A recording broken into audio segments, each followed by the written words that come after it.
first time that you've tuned into my episodes. I did this for quite a while at first, and then I had some pretty difficult things happen the past year, 2 years ago, and I've spent a large portion of time sitting back and working on myself and healing from some different things.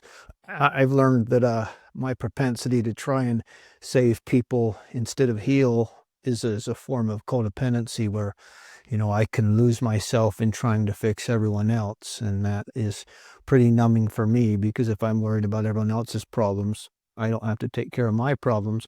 But the problem is my problems fall by the wayside.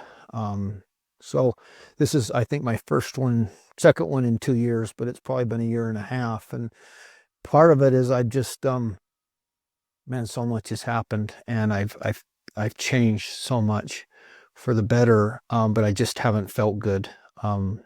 Healing is hard, and this episode is about healing. And I think a lot of people don't heal, or heal slowly, or start to heal and feel what it's like, and they revert back. And the title of this episode is well, I didn't name a specific title: Dating and Relationships, How to Heal Your Chaos Addiction. One of my old favorite movies, I don't watch as much anymore, but is Talladega Nights with Ricky Bobby. It has one of my favorite characters in all of cinema, Reese Bobby, who plays Ricky's father. Reese is a great character. He's absent almost all of Ricky's life, right? He shows up when Ricky's doing a bring your dad to work day, and gives a wonderful performance, and then he disappears for quite a while. He later shows back up in Ricky's life again, and he teaches him to overcome his fear. A great method: he throws him in the car with a live cougar. But hey, it had the intended effect. The part I want to focus on is at the very end, though. He's reunited with his son. He's reunited with his ex-wife. She's smoking hot, a little older, but smoking hot, but so's he. There's chemistry there. And they're at Applebee's, the preeminent establishment of our day. And they're enjoying everything. And Reese does something interesting. He says everything is starting to be just a little too perfect. And you can see him kind of move and shift. Next thing, he accuses the waitress of getting his order wrong. Eventually, he's kicked out. Ricky goes after him, and his mom says, "Ricky, let him go."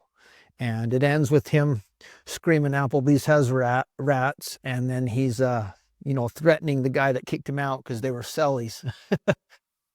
When I watched that years ago, I just thought it was funny. But it is sad in a lot of ways, and it's indicative of human nature. I've been divorced almost 9 years now.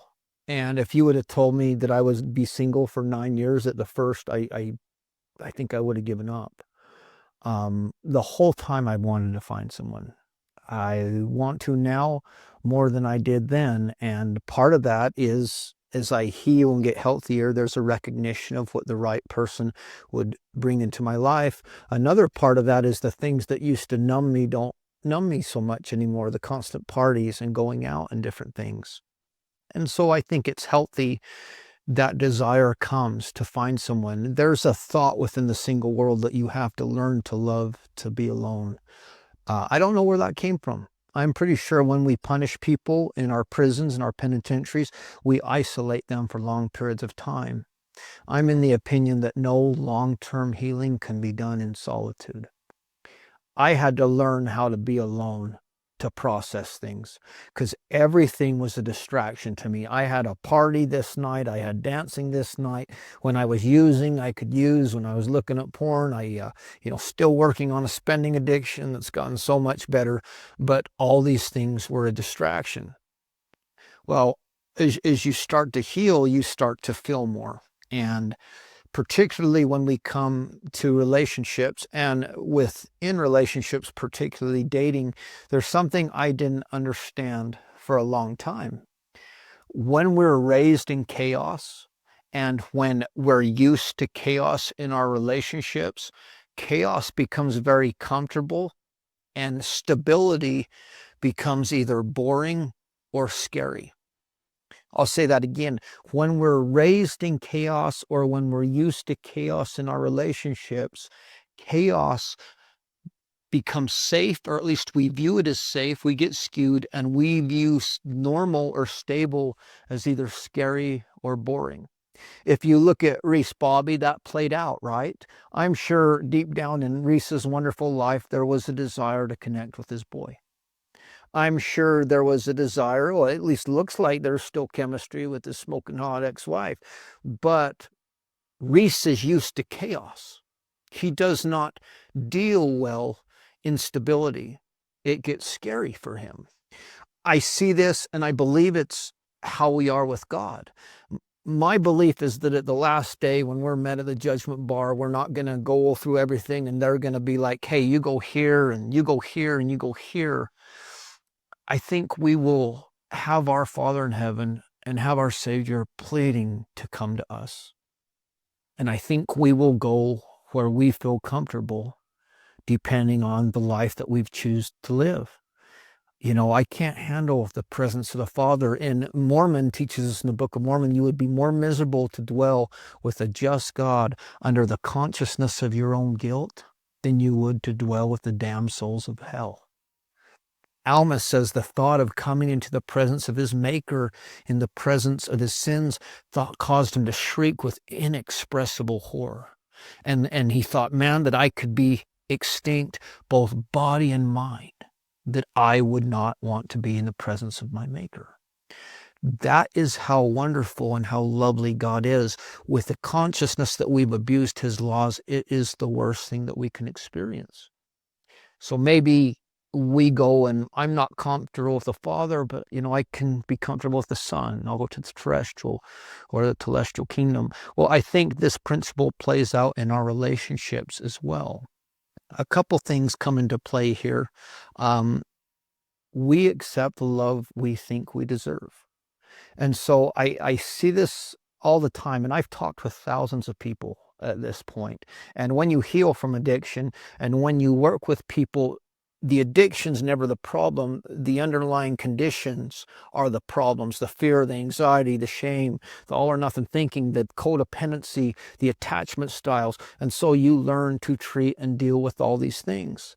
I'm fortunate that I've been blessed to learn from some of the brightest people on earth.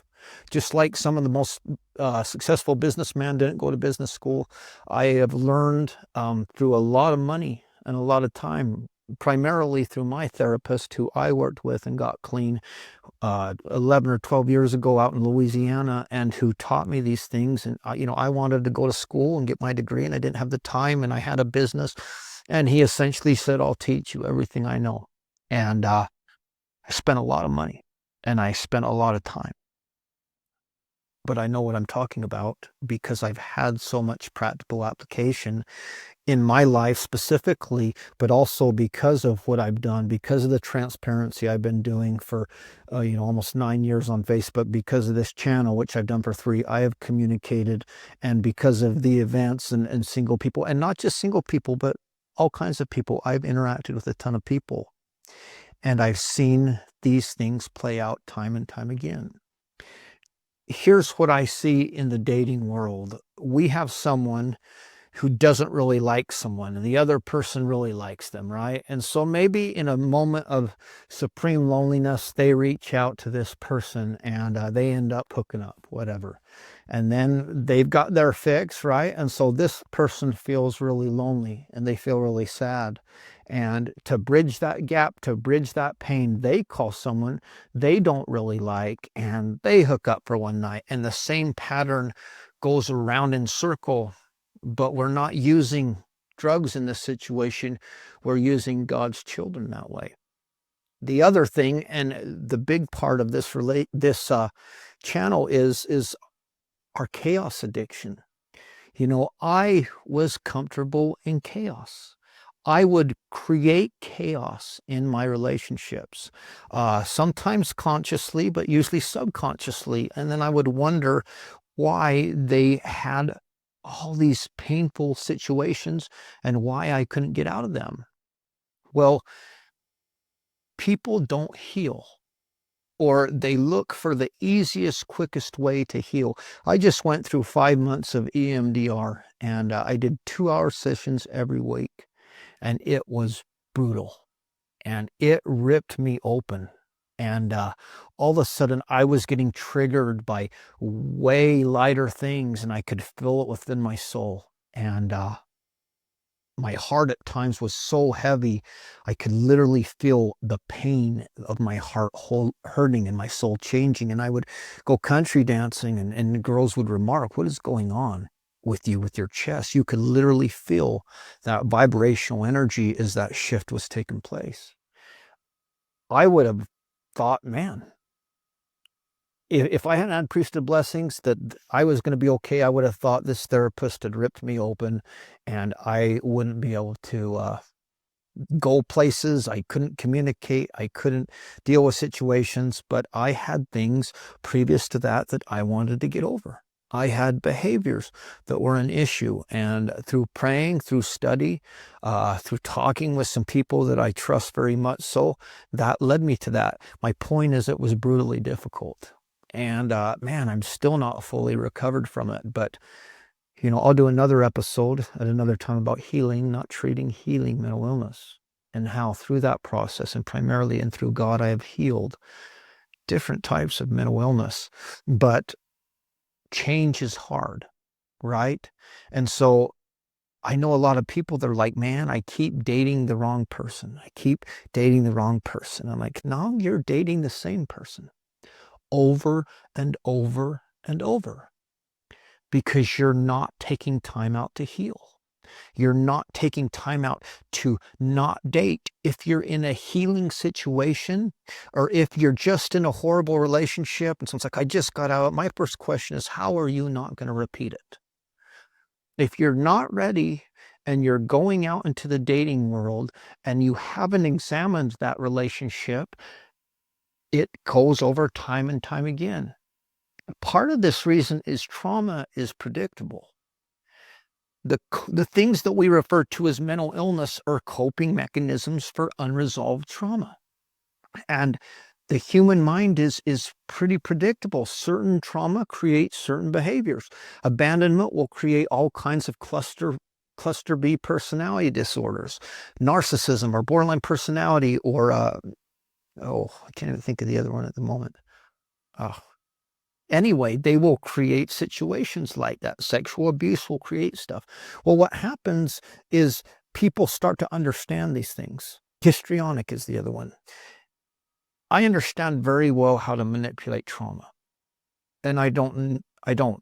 I've never actually dealt in deception. I don't have it in me, but I understand if someone isn't healed. And I did an episode a while back about the ways that people manipulate trauma, specifically with men, with women. All my episodes, I don't, I like them. I've changed and grown so much, and sometimes when I watch them, they make me cringe a little bit, but I still, that's what God wanted me to do and say at that time. My point here being is, if you haven't healed from certain things and someone knows what they're doing, or sometimes they may not know what they're doing, but they know it works, it's not hard to appeal to those same parts to us that aren't healed.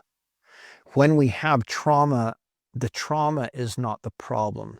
The problem is whenever that trauma occurs, what we tell ourselves, specifically when we're the youngest, what we tell ourselves to protect ourselves from what we perceive as that trauma, creates behaviors, creates situations where we feel anxious when we don't need to feel anxious, where we get mentally ill when we don't process these things. If someone knows what they're doing, they know how to key into these situations, and they know how to manipulate, and they know how all of a sudden to get you to think you've fallen head over heels, when in fact you're becoming addicted, and they are manipulating trauma. Well, part of healing from that is learning to heal. I have not kissed a girl in almost 4 years, and I've only been on a handful of dates. Well, my last relationship, I put up with an awful lot. And it wasn't that she was necessarily rude, but I was just, there was no commitment, or there was a very short period of it. And I still coexisted in that relationship for a long time. And when it finally severed, it was wildly painful for a multitude of reasons. And, I went to my bishop, and I went through that process of healing with the Lord. And I decided, God, I will never knowingly just use someone if I don't think they're an option. I won't kiss anyone if I don't think they're an option. I'm not going to cuddle with them if I don't at least have feelings for them. I don't believe that friends with benefits is a real thing. I think it's a myth. I think someone always gets hurt. But healing from that relationship, I couldn't have contact with that person. Because when you're in one of those relationships, and when you like that chaos, part of the reason you like it is because when things are good, they are good, right? And you're clicking, and then all of a sudden you have this devastating crash, and you downregulate, and it's wildly painful. But because it's painful, when you can link up again, when you can make up, it feels so good. Well, what's happened to your brain?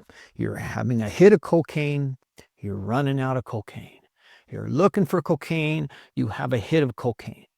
Your brain is becoming addicted to chaos, and you are getting addicted to that person.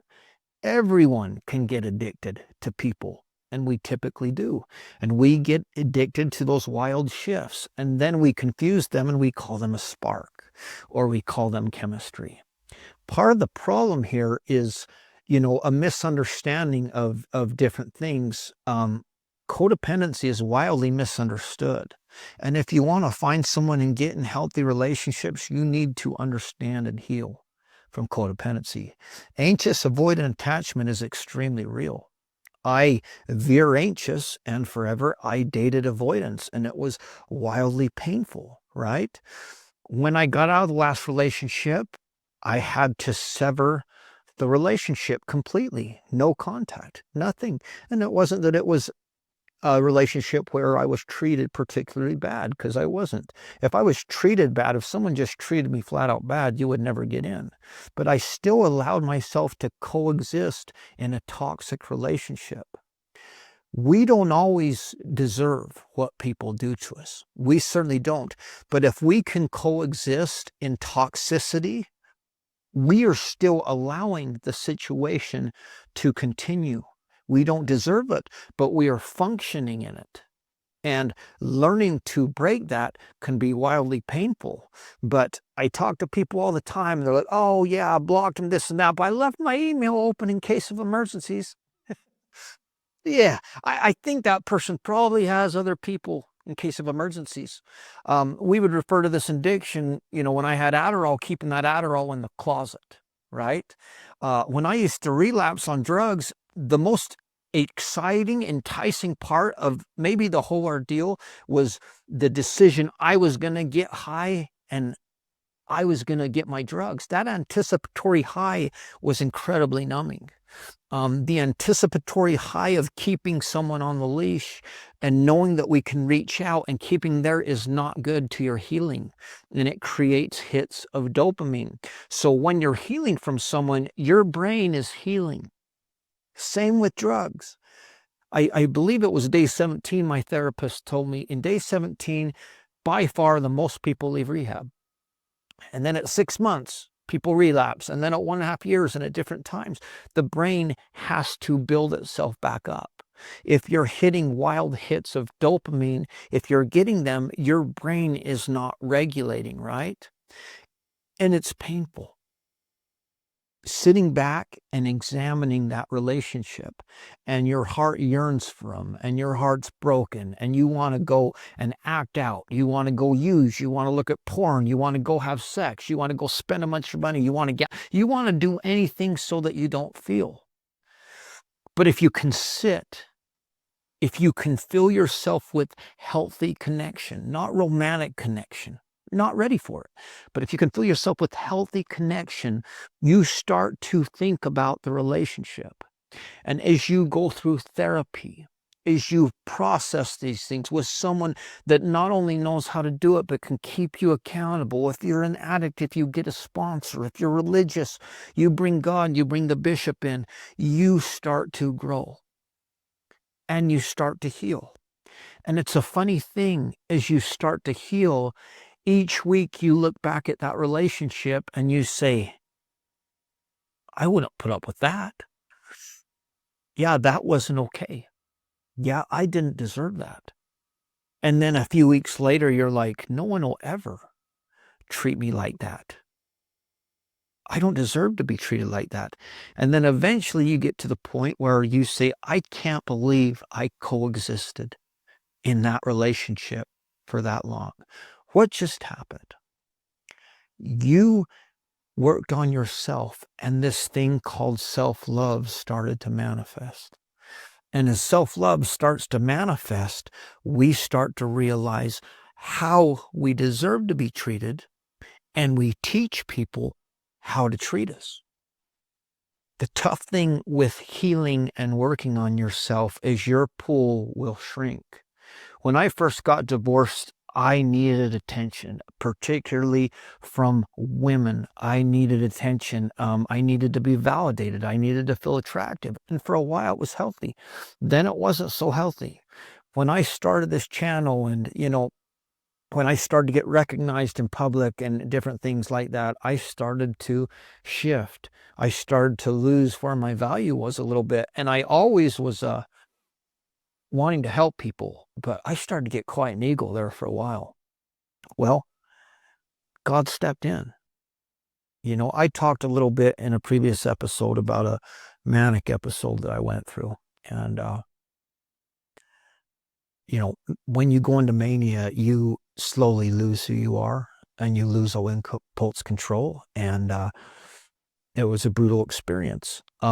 But what manifested as part of that mania, and the reason I did is I'd been on a medication that I'd legally prescribed, and I just got off of it too quick. So it would have been easy to catch, but I just thought it was withdrawal. Well, anyway, I go down to Vegas and I bought this red suit, and man, it's quite a suit, man. And so we go out, and I'm with my friend Chan and my friend Susie, and we're in the hotel. And I go out and I've got my black cowboy hat on my red suit, and I start walking around. I have never got more attention in my life. And I was getting cat calls from everyone. I was having guys come up. I was having them give me five. We started a backstory where I was this Texas oilman, and Chan's got a phenomenal German accent, and he was my butler, and Suze was my publicist, and we had a lot of fun. But I did not know that my mind was shifting at that time, and that attention was intoxicating, and it represented everything the world has to offer. And I experienced everything through the course of it. Another time I'll go into the whole story of healing from all that stuff. But a few months ago, I got a priesthood blessing, and it said there are certain things in your house that you need to discard. If you don't, Satan will use them to justify them, and they'll cause problems. I don't have much in my house anymore. I have a deal with my kids. I don't watch anything you don't watch.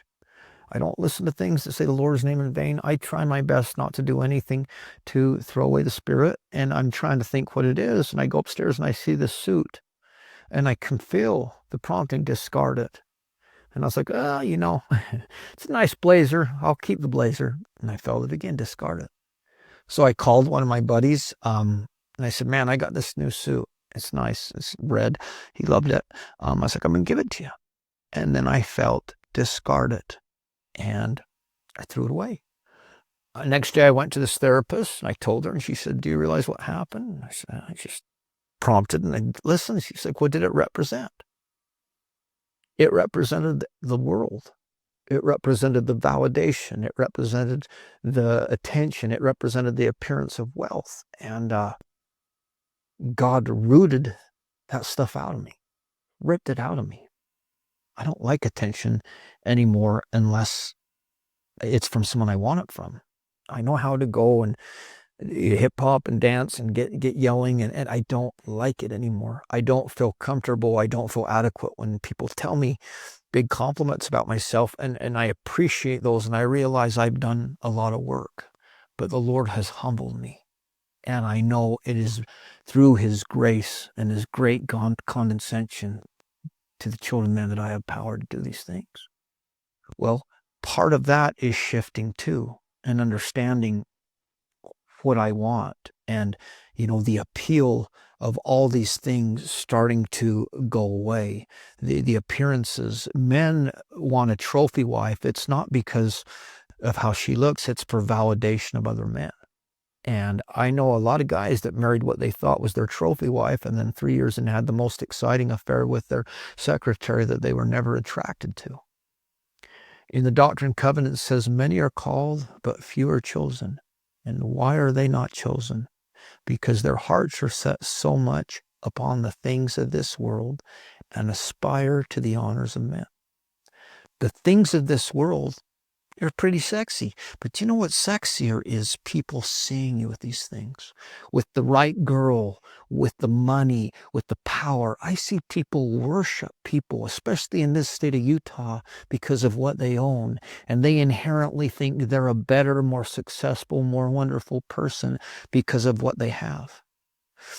I lost my first business because of another manic episode, which God has since healed me from, and I'll share that another time. And I know guys that started with me, and some of them just sold a business for $200 million.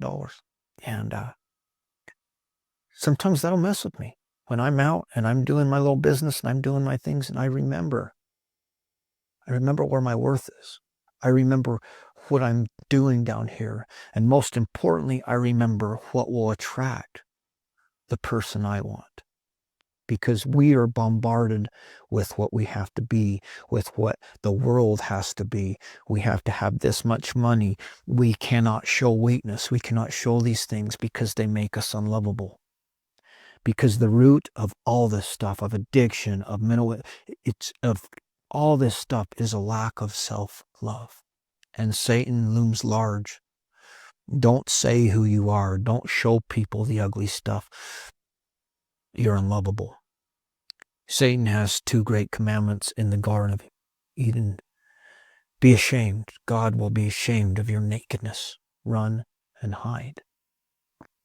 When I first got divorced, I went to a Lake Powell singles trip, and with a bunch of hot women, bikinis, and they're pumping the rap music, and I loved it. And I think at the time I was like, man, I didn't think I'd be here 5 years ago, but I'm sure glad I am.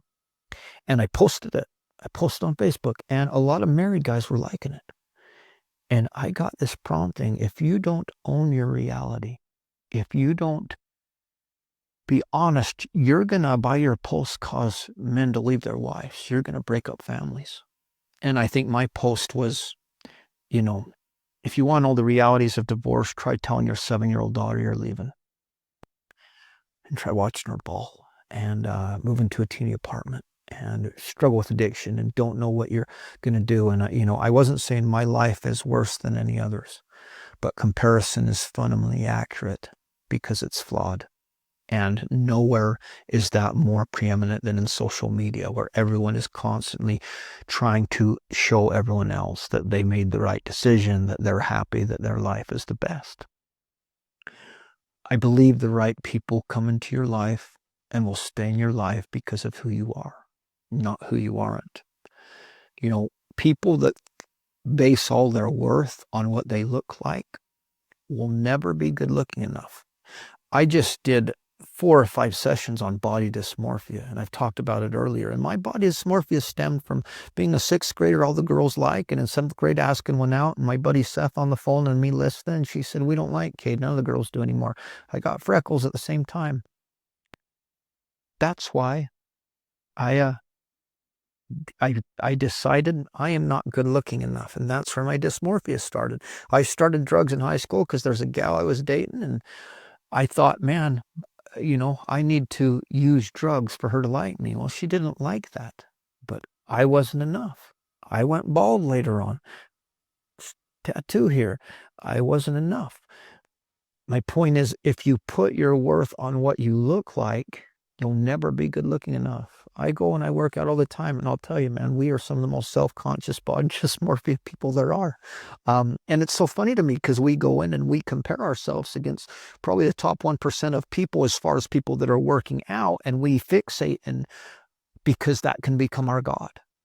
If you worship power, you'll never have enough. Look at these evil dictators of these nations. When is it going to be enough? It's insatiable. If you worship your intellect, you'll always feel like an imposter. Getting your worth from who you are. And what Satan will try to do is he will try to disrupt that relationship that you are an actual son or daughter of the eternal God. And you are. And your worth is inherent solely based upon that relationship. And it does not shift based upon the way you choose to live or what you choose to believe or how you act or the terrible things you do. As we strive to follow God's commandments delivered through his Son, we can feel that love more. And that love enables us to do things we never could do. But it doesn't shift. But the world will tell you all these reasons why you are unlovable. Well, as I alluded to earlier, even with self-love, even with taking a break, there are certain things that you need to heal.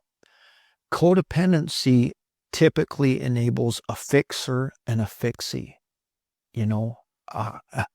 I hesitate to use an example of how I would manipulate a woman that's codependent, but I would give her something to fix.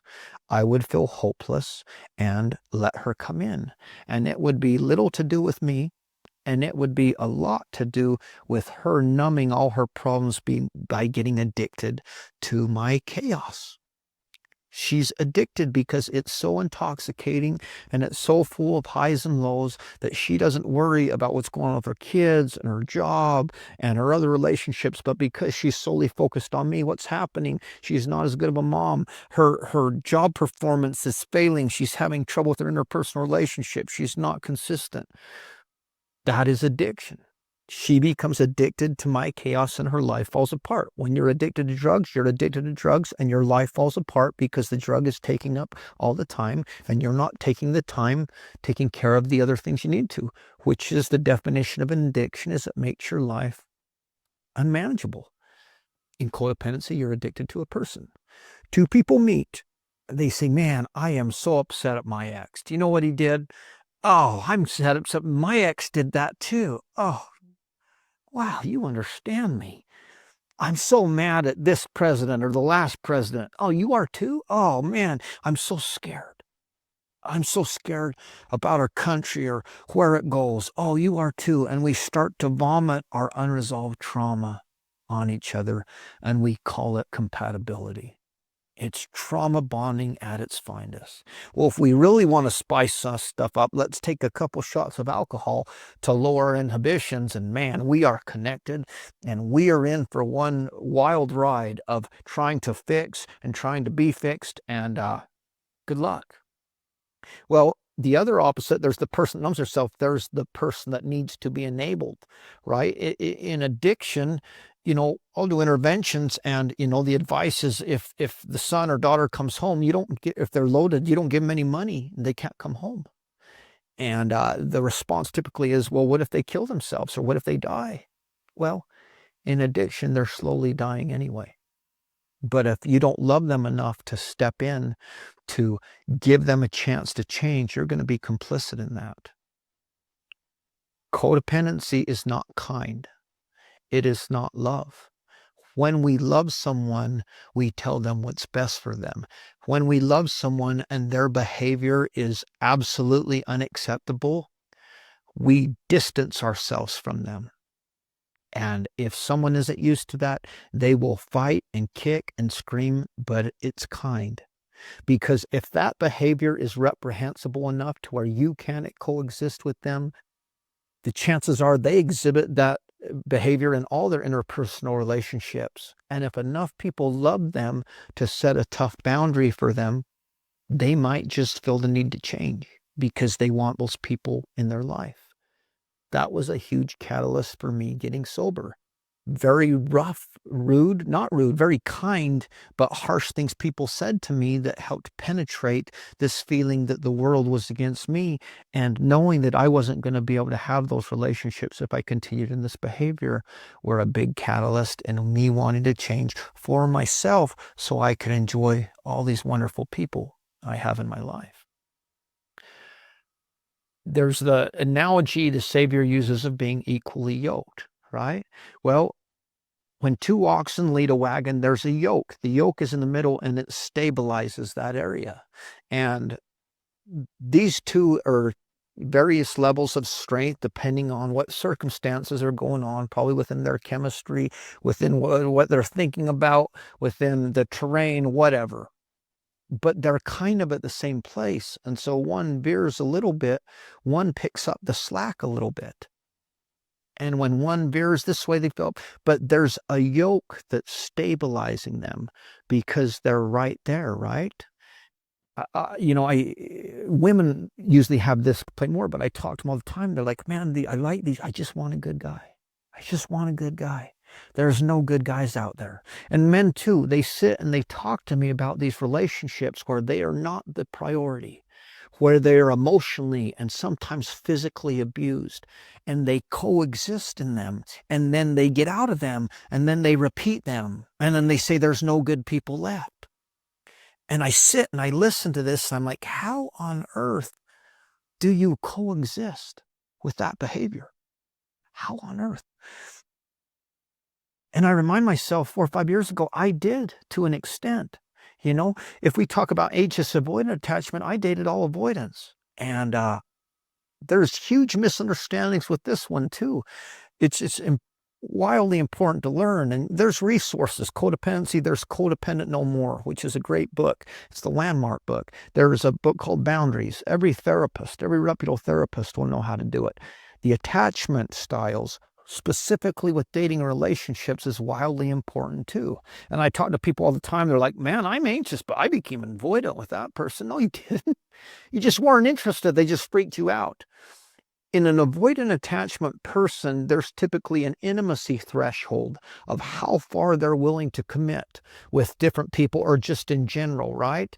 And so they'll attract someone who's anxious, right? And as long as you're coexisting within that intimacy threshold, things can be all right. Well, feelings start to develop.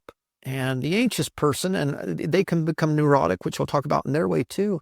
They start to want to push that because they like the person. Well, when you broach that boundary, what happens is a trauma response kicks off on the person. And a lot of time it's not even trauma. A lot of this is, well, you can still call it trauma. All trauma is from unmet needs, but a lot of it is between 0 and 3 years old. Did the parents let you cry forever and not check on you? That can create avoidant attachment. Were they too over enanching? That can create anxious attachment. My point is the person that's avoidant will freak out. The brain will start to come up with reasons why the person's not the one. They'll start to second guess the relationship. They'll start to be hypersensitive to what go wrong. They'll start to freak out. The anxious person will start to sense this. They'll start to get nervous. They'll start to reach out more. As the more they reach out when a person's in this trauma response, the more they're going to pull away. Well, eventually, typically the anxious person has enough they can take and they pull away.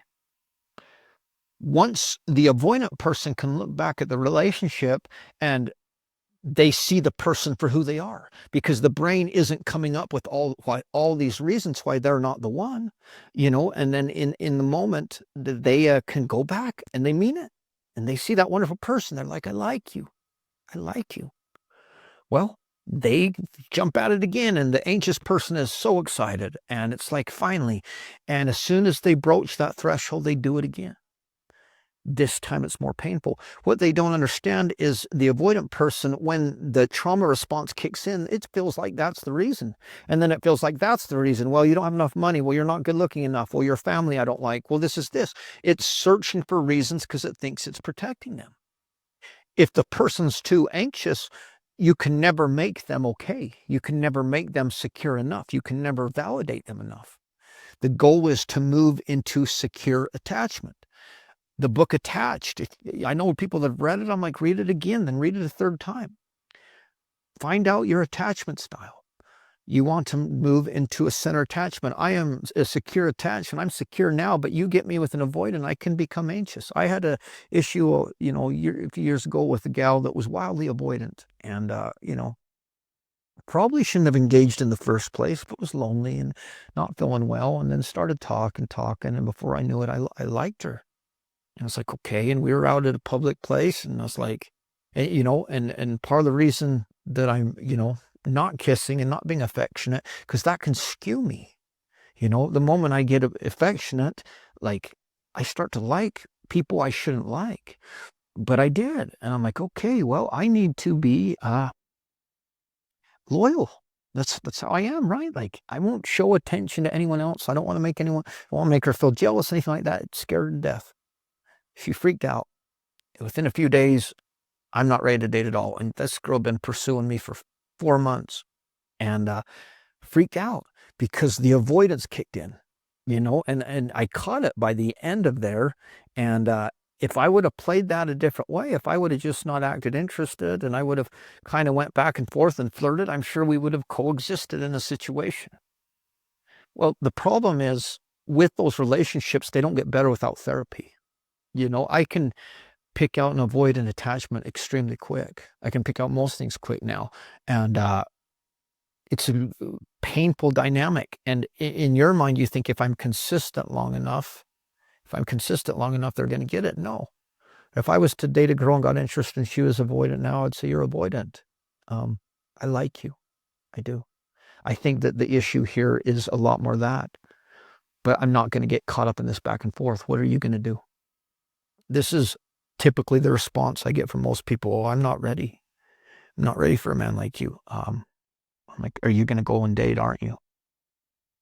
Oh, that's really unattractive to me, because you're not ready, and you're going to go and you're going to use people's attention to numb yourself, and you're going to hurt more people because you're not ready.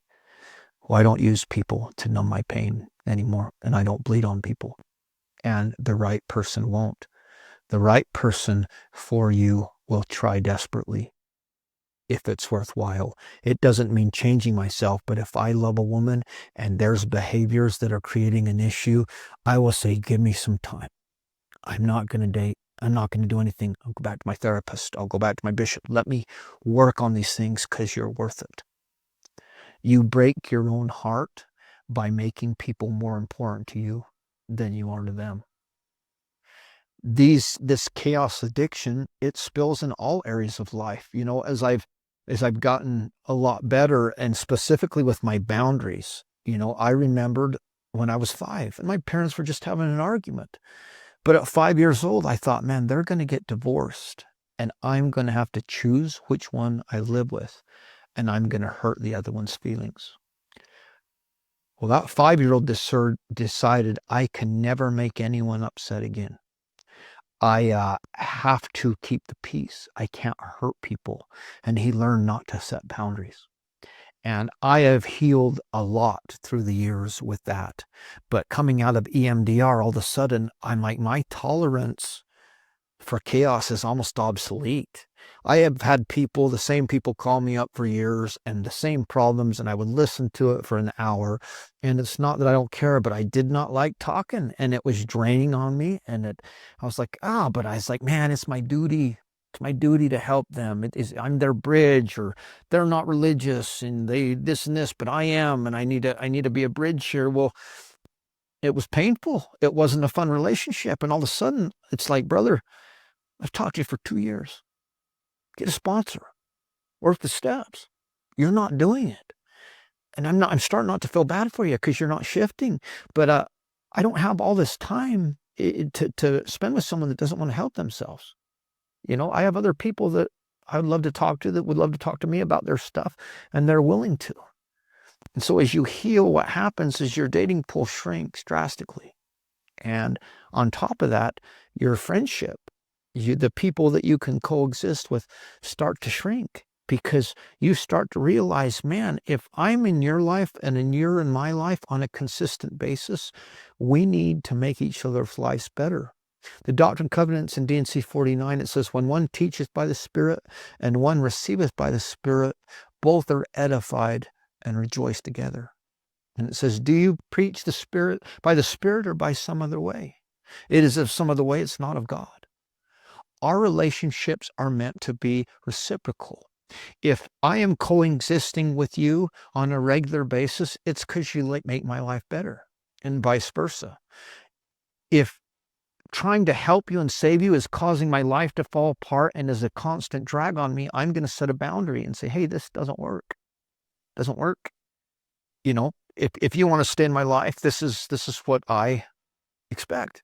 No harm, no foul. If you don't, well, my life doesn't have chaos in it anymore. And man, it can feel lonely at times. And I called my therapist, my original therapist, after I got into the EMDR, and it's like, God, I don't know that I don't really have a crew to kick it with. And it doesn't mean I don't know a lot of great people. I do, but where I'm at, it's hard to find people I gel with. And, you know, if a customer is a pain, I'm going to raise their rates. And if they're willing to pay X amount, then I'll put up with their pain.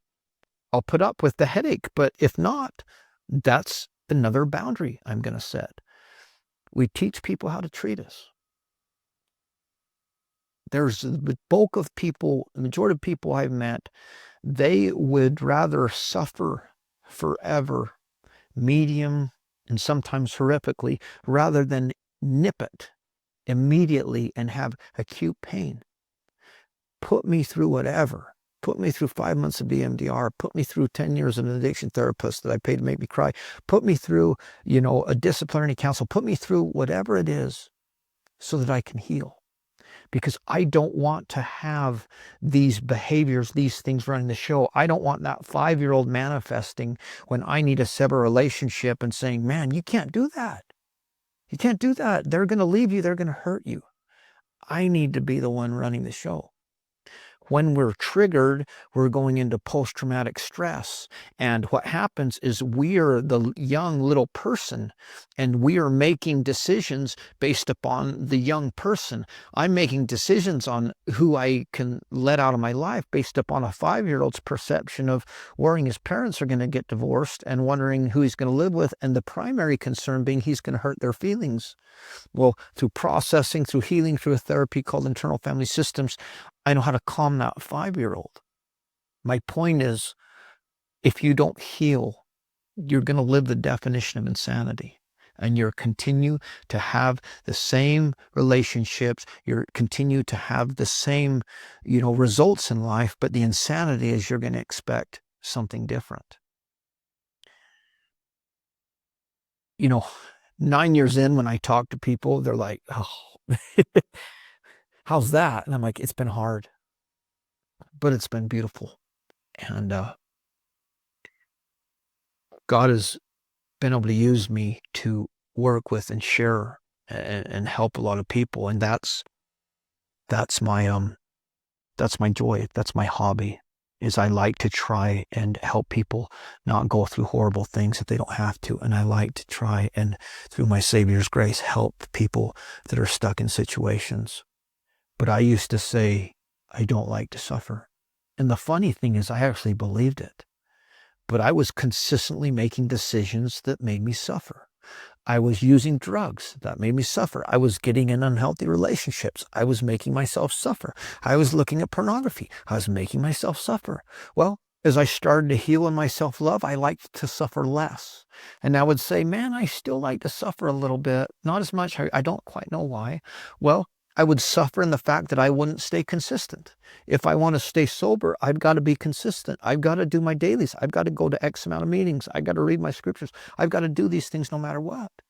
Well, complacency, pain, whatever was happening that was more exciting than being consistent took over, and eventually I would suffer again. Today, I don't like to suffer. You've seen Lord of the Rings, when Gandalf the Grey becomes Gandalf the White. And man, there's a lot of parallels to Christianity. Tolkien was a devout Catholic. And there's parallels to Gandalf and Christ in ways too, but he comes back as Gandalf the White. And it's in the second one, the Twin Towers, and there's this king that has this 2-bit measly sorcerer, and he's got a spell on him, right? So Gandalf comes in, he becomes Gandalf the White. And this sorcerer tries to confront him. I think he says something like, bite your tongue. I did not go through hell and back to deal with the likes of you. That's how I feel when someone wants to get in that has not worked on themselves anymore. If I'm kissing you, you're not kissing anyone else. I believe in safe intimacy. That is really unsafe for me to share that part of me and then call you Thursday night and wonder if you want to hang out. You say, well, let me get back to you. I know what that means. That means you might have another date, another option, which I don't need to rush things as far as kissing anyways. But the moment I share that affection with me, I don't share it with anyone else. As you grow, you understand your worth. I understand my worth. When I go this long, and sometimes people are like, well, you're picky. No, I'm not. I want what I am. If I was grossly overweight and wanted a fitness model, you could call me picky. If I was completely poor with a horrible work ethic and wanted someone that was rich and was going to provide, you could call me picky. I want compatibility. I want what I am. When you heal, when you work through these things, all of a sudden you'll look back and you'll start being attracted to people that you never even thought were physically attractive.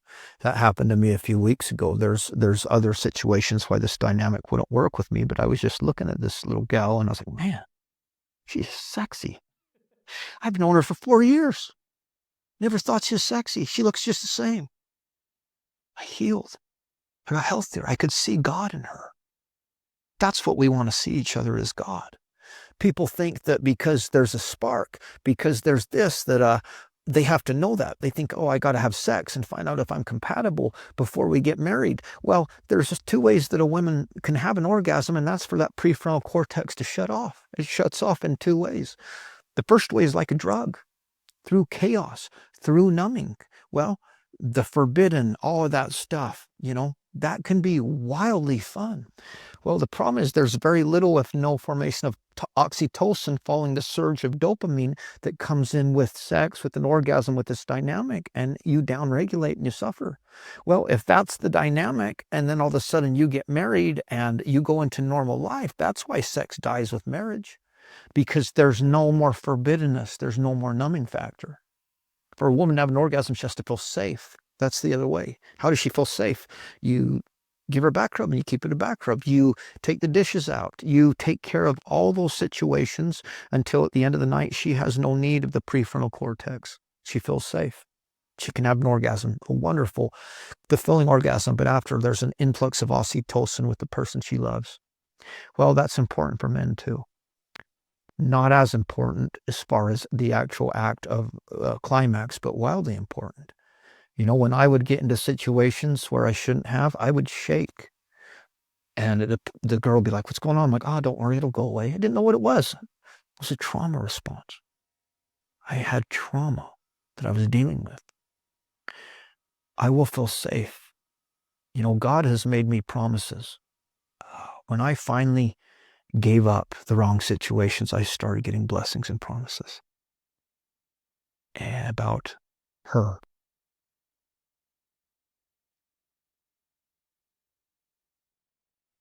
And sometimes Satan will be like, you haven't kissed anyone for 4 years, and you're losing out on your prime, and you've got all these opportunities, and you're lonely in your home alone. And then I feel God come in and say, for the woman you want, this is the price. Because you don't just want to be married. You just don't want to be happy. You could have been with good people, with good women. You want someone that's going to complete everything, that's going to have this joy and this passion about the gospel of Jesus Christ, that's going to have this burning and this desire to ease and cure human suffering, that's going to enjoy your passions, that your personalities are going to kick, that the sexual chemistry is going to be so strong, that you're going to love each other, that you're never going to have to feel jealous again, that you're going to feel secure. This is the price. I see a lot of people put up with a lot for the sake of chemistry, or because they're used to chaotic relationships, because they coexist in those relationships, and then they listen to the adversarial whisper that that's all that's out there. Well, behavior doesn't change very often, but what changes is the tolerance of behavior. What's okay when you're in the honeymoon stage and you're full of all this stuff isn't okay 2 years in when a kid dies or someone loses a job and people get divorced. It can seem helpless being out here, trying to find someone. Whenever someone finds someone that they're dating, or I'm like, man, that is awesome. It is extremely hard, at least for me, to find someone I like that likes me. But there's someone here. There's someone here that's guiding this, and it's God. C.S. Lewis said a woman's heart should be so close to God that a man should have to chase him to find her. That's how I look for her. I stay vulnerable. When there's an option, when there's something, I try. Most of the time, I get an immediate avoidant response where the girl's not ready and freak out. And then as soon as I lose interest, then they start pining for my interest again. But I still try. But I get as close to him as I can, according to how I feel he wants me to. And I trust him. And specifically for me, he's seen fit to guide me with very detailed instruction, things to look for. And I trust that at the right place, at the right time, if I'm doing my best, that she'll come in. Healing from chaos is hard. Being lonely is hard.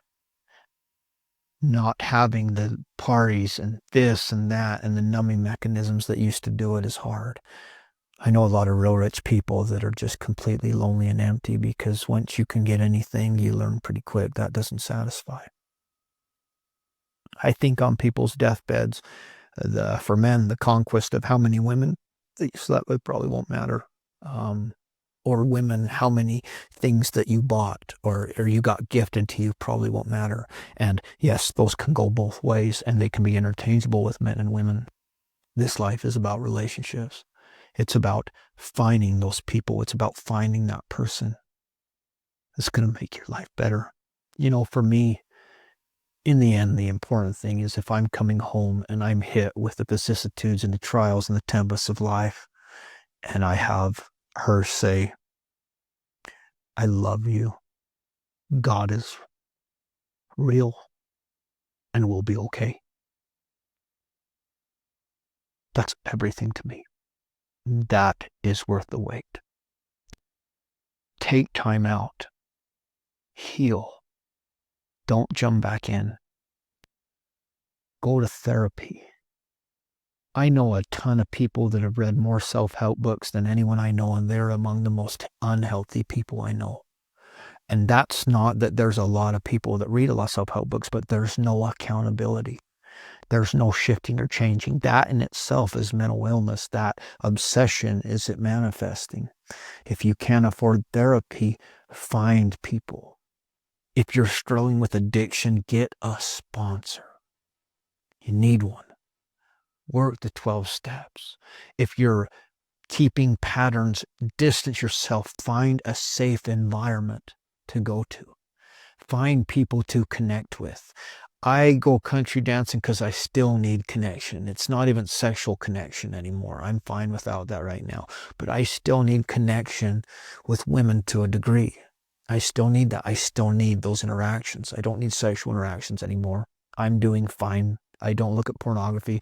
I don't masturbate. Guess what? My testosterone doctor, and I'm on testosterone replacement therapy. My prostate is one of the best. It's not overburdened. It's not hurting. I couldn't do these things without the Lord Jesus Christ. We have a God-sized hole in all our hearts. And all addiction is trying to fill that hole with other things than Him. Trying to fill it with sex or drugs or unhealthy relationships or codependency or unhealthy attachment or whatever else. It's a God-sized hole, and only He can heal it. The next best thing we have is a healthy connection. Healthy connection heals addiction.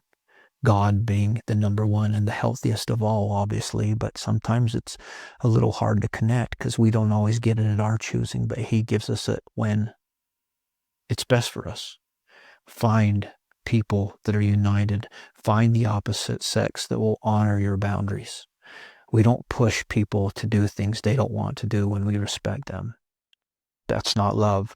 We don't make people feel jealous when we care about them. That's not love. In the end, as you grow, as your self-love increases, you will start to demand that behavior. And the hope is that we get to a point where our relationships, including that special one, will be there. I'm certainly not healed in any degree or in all the degrees, but I worked harder on myself than anyone I've ever met, or at least as hard as anyone I've ever met, because I don't like to suffer. Cut the cord so that I can get past these things, so that I don't like chaos, so that I can coexist, so that I can find the people that are meant to be in my life and I can be happy. I plan on, at this point, probably doing some more episodes, but I just do them when I feel prompted at this point, and I bring people on when I am, and I've just kind of given that part over to God, and I don't worry so much anymore about views or different things. My hope is I just want to help as many people as I can. And that's a prayer I think God's willing to grant, but it's not the easiest prayer, because I realized if that's the case, then I've had to go through some really hard things in order to be able to empathize and work with and heal people. Don't settle for second best. Don't settle for people that don't think you're a priority. Learn to love yourself. Learn to think you're a priority. Teach people how to treat you, and people will reciprocate. Let's get our life back.